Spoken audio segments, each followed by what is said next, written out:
Este episódio é um episódio que consegue tirar um misto de sentimentos meus e a gente vai conversar um pouco sobre isso, porque, cara, este episódio número 40 de Hanyo no Yashahime, equivalente ao 16º episódio da segunda temporada, trouxe muitas emoções e muita preparação para o que parece ser o final do anime. Então vamos conversar, porque tem bastante coisinha para eu dar as minhas opiniões, para eu botar o meu bedelho e também para eu saber a opinião de vocês. Então já sabem, né? Já deixa o seu like para garantir as análises semanais, para a gente alcançar a meta, e também já comenta aí se você gostou ou não desse episódio, porque eu vou fazer várias perguntas ao longo desse vídeo da opinião de vocês. Olá, meus queridos, eu sou Avalon das páginas Avalon Geek. Eu quero conversar algumas coisas com vocês sobre esse episódio, começando sobre um tweet que eu fiz na semana passada sobre a prévia, onde eu dizia que eu entendia que a Tessaiga seria muito importante para esta vinda da Tenseiga, né? Como a Toa iria chamar a Tenseiga. Afinal, as duas espadas eram uma só antigamente. E foi exatamente isso que aconteceu aqui nesse episódio. Eu achei interessante retomarem essa ideia. Eu gosto muito quando Yashahime retoma alguns conceitos, explora algumas informações que a gente tem do clássico, como o fato de que a Tessaiga, sendo colocada ali na mesma base a qual ela estava quando foi encontrada por Inuyasha e Agome, ajudou a trazer a Tenseiga do outro mundo para lá. Então, assim, não é tão fácil você chamar a Tenseiga assim. Houve a necessidade de que a Tessaiga e também a pessoa escolhida pela Tenseiga, que já conseguiu empunhá-la, utilizasse muito de sua força, da sua energia sinistra para chamar a espada. Achei muito interessante isso, porque a espada realmente respondeu ao clamor da Toa, foi ali ajudar. Então, no modo geral, eu gostei bastante disso, de como é contado que as duas antigamente eram uma espada só. Também essa introdução, eu não me lembro, me corrijam se eu estiver errado aí nos comentários, mas eu não me lembro de ser dito que a Tenseiga escolhe o seu próprio dono em Inuyasha Clássico. Mas eu gostei de como isso foi abordado aqui, justamente porque a gente percebeu que apenas a Toa pôde segurar na espada. E a gente vai falar disso daqui a pouquinho para complementar. Mas é justamente Sesshomaru sentindo que a Tenseiga estava sendo chamada, ela devia estar inquieta, como nós vimos em algumas situações anteriores na série clássica. Ele naturalmente a saca e a empunha, não contra Kirinmaru exatamente como ele achou que aconteceria, até debochando do adversário, mas justamente para que a espada pudesse ir até suas filhas e então salvá-las, né? A gente já discutiu isso aqui em análises anteriores, que aparentemente quando Sesshomaru enviou as meninas para Pérola não foi apenas para protegê-las, mas também foi algo como tragam Inuyasha até aqui. Afinal, ele sabe muito bem que Inuyasha era um oponente à altura de Kirinmaru e no estado debilitado em que ele estava, era muito mais fácil confiar que Inuyasha poderia enfrentar o inimigo. Sobre a cena da invocação da Tenseiga, eu achei um pouquinho exagerado, porque, de novo, teve aquela história ali, né, da sombra de Tuga. Faz todo sentido, porque nós estamos falando de uma parte da presa de Tuga, né? Houve a necessidade de que se reunissem ali no estômago dele, né, que fosse utilizada a Tessaiga. Então, assim, uma série de, digamos, requisitos para facilitar a invocação da Tenseiga, utilizando tanto uma descendente direta dele, quanto também a outra parte da presa dele, né, a Tessaiga. Então, assim, faz até sentido todo esse ritual para invocar a Tenseiga. E acho que mais exagerado, o que mais me incomodou na cena em si, foi que a energia estava tão poderosa que conseguiu fazer o Kirinmaru brincar ali de equipe Rocket decolando de novo, só para tirar ele de cena. Sério. Não tinha uma desculpa melhor, não? Ah, parece que a equipe Rocket está decolando de novo! A Tenseiga chegando no outro mundo, ficando presa ali e à toa não conseguindo empunhar ela, achei um pouquinho desnecessário, mas ao mesmo tempo achei muito interessante como serviu para duas coisas. Uma, novamente nos mostrar o laço entre as três meninas e como elas se unem. Então, mesmo que tenha um certo destaque a mais para a Toa, a gente está o tempo inteiro vendo a Moroha e a Setsuna ao lado dela, apoiando ela, mesmo quando o poder do protagonismo brilha mais para a Toa. Mas as duas estão ali, sempre sendo muito amigas, muito companheiras, e isso eu gosto bastante nesse trio de personagens. Assim como o segundo ponto é porque eu acho que serviu para afirmar ainda mais aquela informação de que a Tenseiga escolhe quem será o seu dono, quem vai empunhá-la. Tanto que a gente vê que quando Setsuna e Moroha encostam na espada para tentar ajudar a Toa a empunhá-la, elas são meio que rejeitadas, parecido com a barreira da Tessaiga. Achei interessante porque é um conceito que até onde eu me lembro não existia em Inuyasha, não há muita explicação como a gente sabe que tem com a Tessaiga, que é o fato de haver uma barreira, mas achei interessante porque nos mostra que talvez por ser uma espada de cura, uma espada tão poderosa, uma espada que consegue trazer alguém de volta à vida, ela de fato escolha quem vai poder empunhá-la, alguém que precisa ter um coração puro. Não que Moroha e Setsuna não tenham, mas provavelmente ela seleciona dentre aqueles os poucos que poderão empunhá-la, assim como foi com Sesshomaru e agora está passando para sua filha Toa. Então eu achei bem interessante isso. Enfim, esse episódio ele é todo muito de transição. É interessante porque a gente tem um pouco mais da interação de Inokage com a sua filha, com as gêmeas, mas ele é todo de transição, mostrando pra gente algumas coisas. Eu vou concluir primeiro essa parte de Sesshomaru e Toa, para depois a gente seguir para alguns comentários a respeito da Sango. Uma das coisas que me pegou quando eles finalmente saem dali é que a Tenseiga desesperadamente parece querer levar a Toa até o Sesshomaru, justamente sabendo da urgência, e a Setsuna fica ali do tipo, ah meu Deus, será que aconteceu alguma coisa? Como se ela não tivesse visto que quando elas foram enviadas para a Pérola Negra, Sesshomaru tinha acabado de ser atingido por uma esfera gigantesca de energia e estava ali, no mínimo, enfrentando um adversário muito poderoso após receber um golpe direto.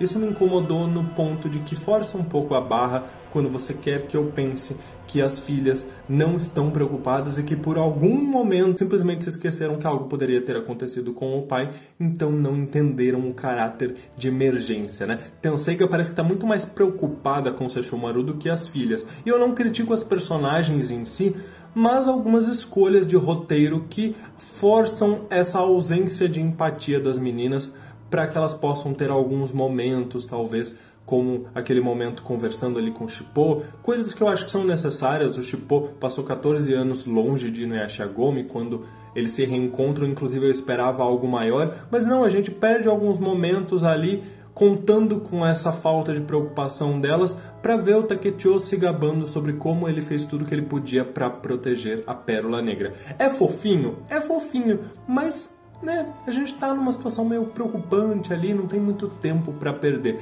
E eu falo disso porque enquanto a gente perde tempo com algumas coisas assim, como a gente teve um ótimo momento no episódio passado de Inuyasha, da Agome e da Moroha, aquele momento dela dormindo no colo de Inuyasha que foi lindo, enquanto a gente tinha uma interação da Agome com as filhas de Sesshomaru, achei tudo aquilo muito válido, maravilhoso, não critico nada daquilo, a não ser o fato de que força um pouco o ponto de a gente querer acreditar que as meninas simplesmente se esqueceram que o pai delas está numa situação meio preocupante do outro lado.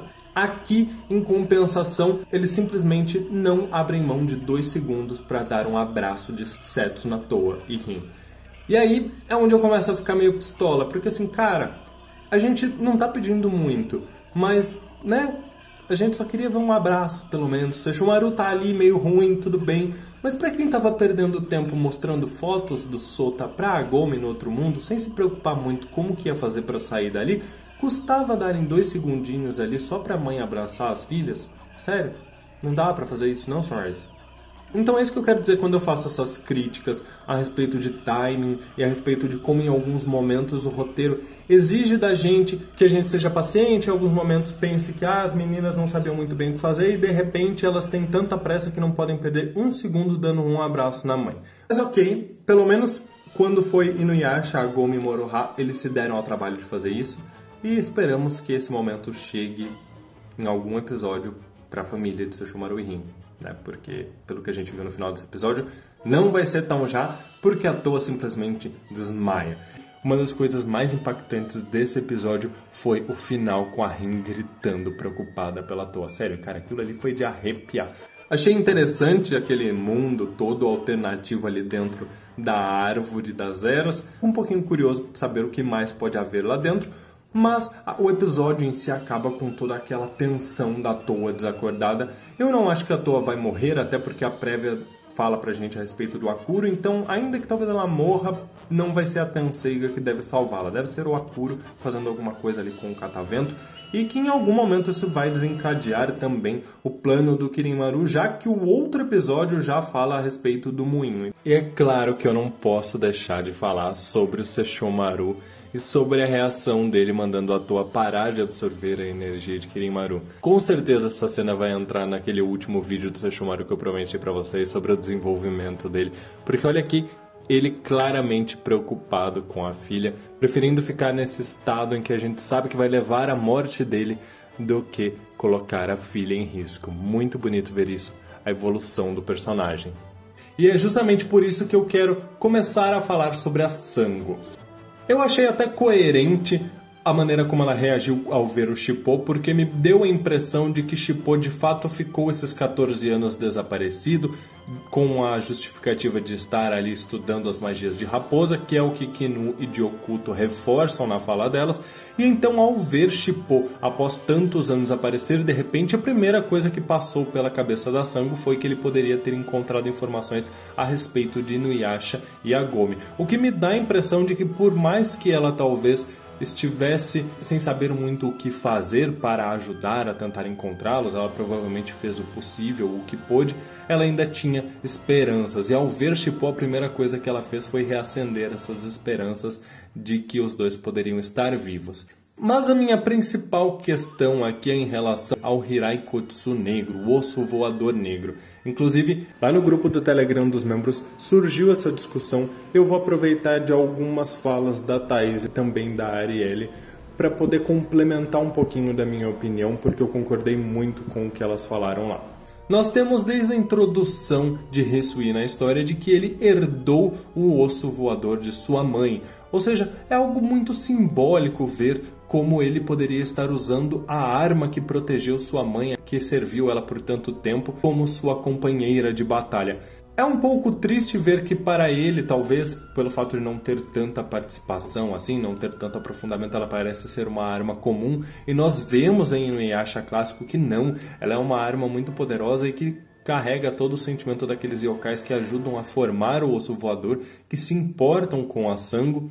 Mas de qualquer forma é uma arma que foi herdada por ele e que ajuda ele na sua jornada enquanto exterminador de yokais. E agora ter essa ideia de a introdução de um novo osso voador causa a impressão de que ela simplesmente entregou a arma velha, entre aspas, para o filho e foi lá construir uma nova, provavelmente mais forte. Eu falo provavelmente mais forte porque eu não tenho dúvidas nenhuma de que aquela tensão em teremos que usar aquilo que construímos era uma forma de já introduzir que esse novo osso voador é um osso voador muito mais forte. E aí nós temos duas vertentes as quais eu quero explicar um pouquinho a respeito de uma crítica que eu fiz no Twitter, porque de fato eu não gostei da ideia desse osso voador negro. Posso vir a gostar no futuro, mas a princípio me pareceu uma coisa de fanfic. Sério, eu não sei se é exagero da minha parte, mas pareceu muito algo que eu leria numa fanfic, um novo osso voador negro.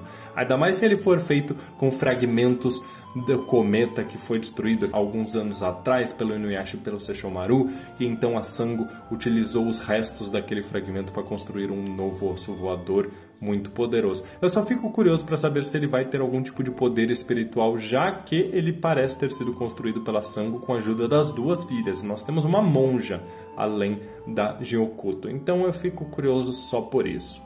Mas nós temos dois pontos. Um é esse ponto que eu estou falando, que estraga esse rito de passagem de herança do osso voador para o Hisui, assim como também caso ele venha a usar esse novo osso voador. Por algum motivo ela resolva deixar o Hisui usar esse novo osso voador negro, também não seria muito do meu agrado por um fato muito importante.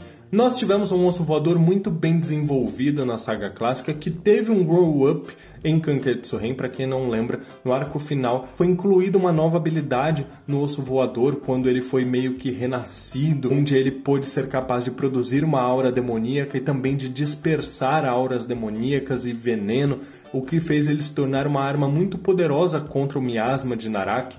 e isso simplesmente é esquecido no roteiro de Yashahime. A gente nunca viu aquela aura em volta do osso voador aqui em Yashahime, muito menos houve qualquer menção a esse poder, a ele fazendo ele parecer aquele osso voador inicial, mais simples, mais basiquinho.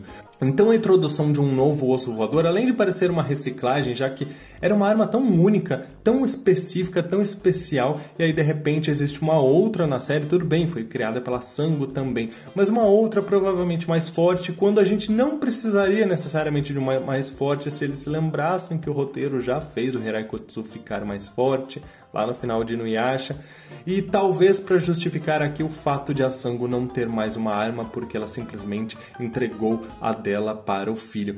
Não me parece muito bom, porque é como se eles tivessem se arrependido de deixar o Hirai Kotsu com o Hisui e agora eles precisam dar alguma coisa para Sango, então eles vão lá e inventam uma outra arma para ela utilizar, porque eles querem manter a essência da personagem com o osso voador, mas não querem tirar o que ela deixou pro filho, mas aí vão dar o mais forte para ela. Mas me pareceu muito coisa de uma fanfic, eu realmente não gostei, e que realmente estraga um pouco todo aquele caráter de herança que foi dado, e também o quão especial era o osso voador, ao ponto de que agora existe outro mais forte. Enfim, eu estou muito ansioso para ver a família toda reunida, aliás, todas as famílias, né, o grupo original reunidos. Eu tô tendo essa impressão de reunião prestes a enfrentar o cometa. Isso, ao mesmo tempo que me deixa muito animado em ver todos batalhando juntos, me deixa um pouco frustrado em pensar que estamos caminhando para o fim.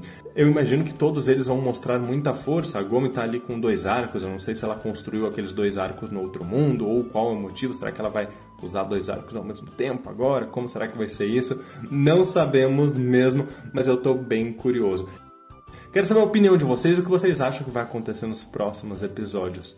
Porque pra mim, uma das coisas mais impactantes desse episódio foi o final com a Rin gritando preocupada pela Toa. Sério, cara, aquilo ali foi de arrepiar. O episódio no todo foi meio morno pra mim, mas aquele final foi espetacular.